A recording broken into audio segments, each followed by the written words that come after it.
US Elite has asked me to talk to some of their customers. They've polled them and asked them what you guys want to know. And one of the questions that US Elite gear gets, and I think people ask a lot of times, is why is Arc'teryx so expensive? Totally legitimate question. I'm not made of money. I have bills and a mortgage and investment, long-term stuff that I want to do. I want to retire someday. So I'm like everybody else, the average consumer out there, going, whew, $750, that's a lot, or $500 for a puffy jacket. That's a lot of money. And it is. So the question is, why is it so expensive? And so to address that, I pulled down some of the most expensive items we make to talk about it and just go through it naturally.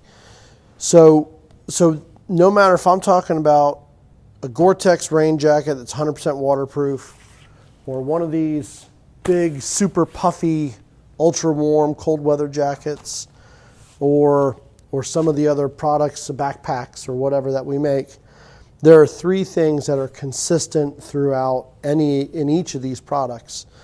And the first one is design, how we've gotten from drawing it on a napkin or in a program or on a piece of paper, how they've designed it. The second piece is the materials that we've chosen and spec'd out. And then the third piece is the quality of the construction, the details. I use the metaphor, it's like when you go to a neighborhood and they're building houses and they tell you, this is the Innsbruck model and you can choose brick or you can choose stacked stone. Stacked stone's $10,000 more. You can have a standard chimney or you can put marble around it. It's $4,000 for the marble. Your front door, we give you a $1,200 allowance, but if you want the mahogany, it's going to be $3,000. And that's kind of what happens when you start talking about materials. You can spec out less expensive products or you can go for the best stuff out there. So design, materials, and construction are the three hallmarks that we talk about in the brand. And overall, I think it's important to point out, no matter if we're talking about outerwear and extreme cold weather products, or we're talking about beer, or we're talking about trucks, you can either choose, as the owner of the brand, you can either choose to make it cheaper or you can make it better. Pick which one you want to do. We choose better, and better may not be the best for everyone due to whatever the circumstances are. Maybe they're trying to pay off their house faster and they'll go with a lesser jacket. That's totally fine.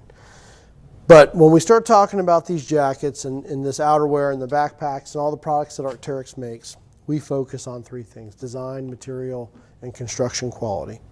So in the materials piece, on the gore-tex jacket that I've used here, or that I can talk about here in the cold WX SV, each of these face fabric materials is different. So this material is different than this material, is different from the Alpha LT that's over here. In this case, on the Alpha jacket, we have nylon. And nylon starts off in a liquid form, and as they send it through a little jet and make a monofilament out of it, it cools down and it creates, it goes from a liquid to a solid. And in that case, it's been heat treated, just like a knife. You heat up the steel and you cool it down. Well, that's what happens actually on all three of these nylons. They've been heat treated, and that process gives you more strength without increasing any weight. So that process takes a little bit longer to do, and time is money. And so the materials we typically choose are better for the desired performance characteristics that we're looking at. And in this case, we're looking at durability as far as abrasion resistance, tear strength, puncture resistance. Those are generally the qualities we're looking at. Now, if you're familiar with the Arc'teryx outdoor brand, you know that we do down jackets, and we have the Cerium line of jackets. We have one that's a little bit more robust. That's the Cerium LT. And then we have one that you can almost see the feathers and the down plumules through it. That's the Cerium SL. And SL stands for Superlight. And so we've spec'd out a nylon that is less durable, but is significantly lighter weight and more packable.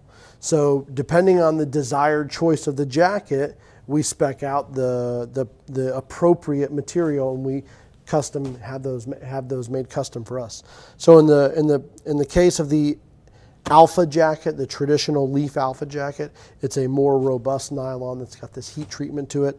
And then in the case of the Alpha LT, the Alpha Light, it's a lighter weight material because we're trying to get that thing to pack smaller and be lighter weight on your back. So the material that we choose, which is in this case is the most expensive component to the jacket, this is pretty important. If you look at some of the details on this jacket, and I've turned one of them inside out so that you can see it here. So you've got the outer nylon here, and then you've got the draw cord that's encased in here. Well, this is a different material. So by using a lighter weight material, this draw cord, which happens in here, pulls easier because it's a lighter weight material. It is more efficient, but not as good performing to use this material through here just to wrap it around. That's a way that you don't have to stitch it through here and laminate it. You use the same material you've already used, you just kind of make do with it. But the problem is it doesn't work as good. So this is one of those small details where we've got something spec'd in to make it work better. Same thing with the internal pockets of this jacket. This jacket here is an Alpha jacket that I've turned inside out, and you can see that these zippered pockets that are in here, this is actually a stretch woven Scholler Dynamic, which is the name of the material, and Scholler is the mill. Well, we could just as easily use this material for that pocket bag. The problem is we want this to be able to stretch, so if we throw in a headlamp or a packet of goo or a big wallet or whatever it is, a cell phone, we want it to be able to stretch so that it works a little better. It's more efficient to use this material. I've already paid for it. I can probably get some scrap off the floor and make a pocket bag, but this performs better, so that's why we do it. Same thing up into the hood itself. We have a couple of pieces here. So you'll see this right here is the same material as this. So we actually spec this out specifically because this gets more abrasion on a helmet and tension when it gets pulled. So we actually are looking for more durability through here, so it's spec'd out. And then through here we want less friction, so we create basically a gasket system for the dual draw cords to go through the system. So materials is a big component, and it doesn't matter if you're talking about one of our swimmer's bags or a Gore-Tex jacket or an Atom LT or a piece of base layer. We spec out the best material for the intended job of that feature on the jacket or the overall jacket itself. So materials is a big portion of it. Then you start talking about the design of the jacket and how it goes from an idea, one of the designer's heads or the product line management team, how they kind of ultimately get this thing onto a full jacket.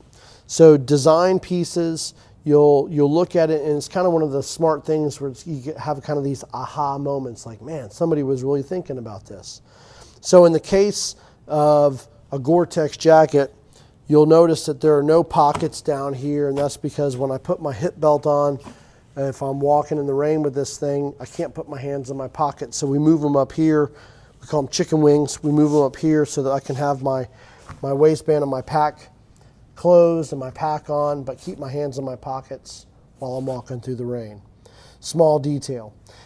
Another thing, because no jacket, in the case of a Gore-Tex jacket, no jacket can breathe and allow air to come in the jacket as fast as my body starts to overheat. So we put in the pit zippers to allow people to regulate their temperature.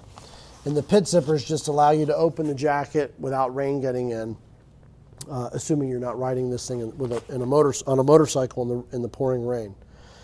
Design features on the hood are really pretty awesome. So the hood on this thing is big enough to fit almost a full-size basketball or a human head wearing a helmet. Problem is, when you don't have a helmet on, you'd have this big, huge amount of extra baggage. So there's a couple different pieces here. The first one down here on the nape of your neck actually is designed to kind of pull the brim out of your eyes. The second piece pulls the volume out of the jacket. I jokingly say it's like when you see a girl pull her hair back in a ponytail, it pulls all that volume out. And then the third piece that I've almost negated is the ability to get it cinched around your gasket around your head so that it doesn't fan out when you're walking in the wind. So just a really, really well-designed and smart engineered hood. Sometimes, though, people are wearing these things just when it's blustery and windy out, or if you are in the rain and you have a helmet on, you may not want to have the hood on over it if you've got a full plastic helmet on. So you can actually take this hood, roll it away, and it stows into the collar just like you see here. So a smart, well thought out jacket. On a Leaf specific feature sets here on this jacket, you'll notice there is a draw cord here around the bottom hem of the coat. But if you look at the way we do this, the hem is up here on the sides, actually the sides of the jacket. And this means that when you pull these guys and get a gasket around your waist, these do not fall and get entwined into your holsters. So this is an important feature that's just a small design cue, but it's definitely a very smart user interface for people using this thing. You'll also notice on this jacket that's turned inside out, this little piece here, and this is actually called a bellows. And the reason for this is when we take and we drop our car keys and our cell phone and our glove liners and a headlamp and whatever shot timer into this jacket pocket, otherwise it would pooch out and just kind of get in the way. It's actually designed to fall inward, and you've got this additional volume that basically falls inward instead of pooches out.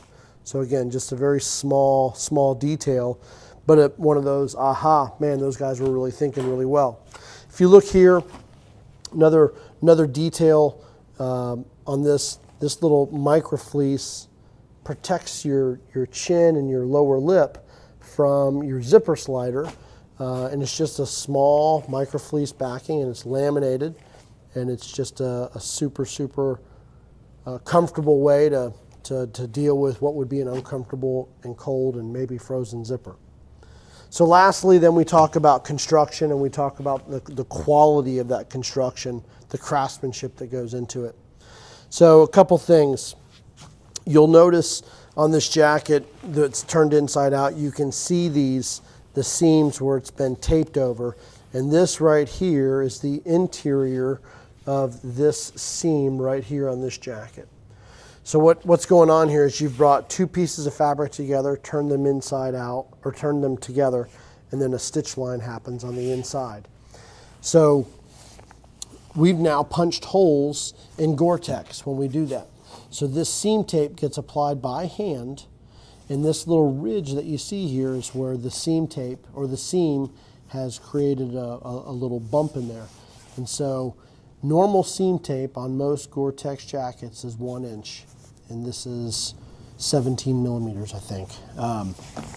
So this is a narrow gauge seam tape, and over the probably 12 feet of seams in this jacket, we're able to trim out a pretty significant amount of waste out of this jacket, stuff that you're not carrying in your backpack when you have this thing loaded in there. So this is a very small feature.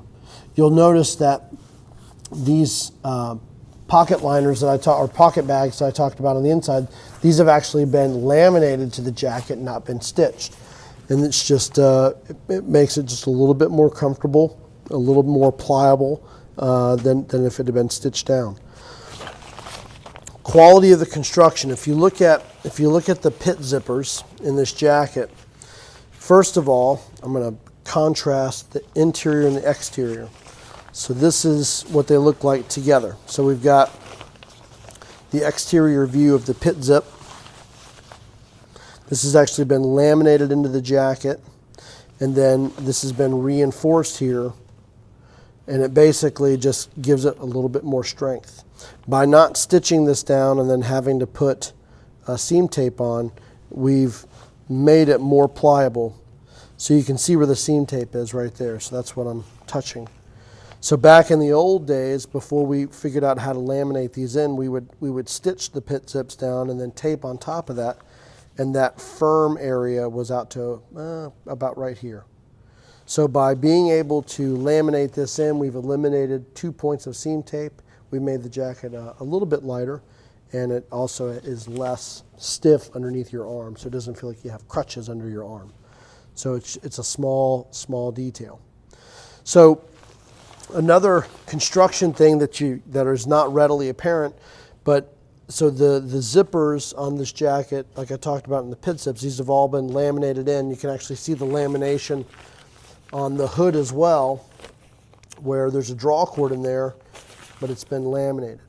And on the jacket that's turned inside out, you can see all this stuff here. We would also laminate an interior backer on the front entry zipper, so you can see that piece right there. So if you look here, this is multiple layers of the jacket glued together, and then they heat treat and mold the zipper into that back flap. So you can actually see it creates almost like a little Ziploc seal through there, and all this is done by hand. So just to kind of recap it again, it's materials, it's the design and the thought process, and then it's the quality of the construction that goes into it. And no matter if I'm talking about backpacks or gore-tex jackets or insulated jackets or base layer or mid layers, those are the three things that we always talk about, is the quality of the materials, the quality of the construction and the craftsmanship, and then the design that goes into this thing. And that is how we choose to choose better, not cheaper. And that's what we built our brand on. And obviously you guys like it because you continue to support our brand, and we appreciate that. So people who like better, choose our partners.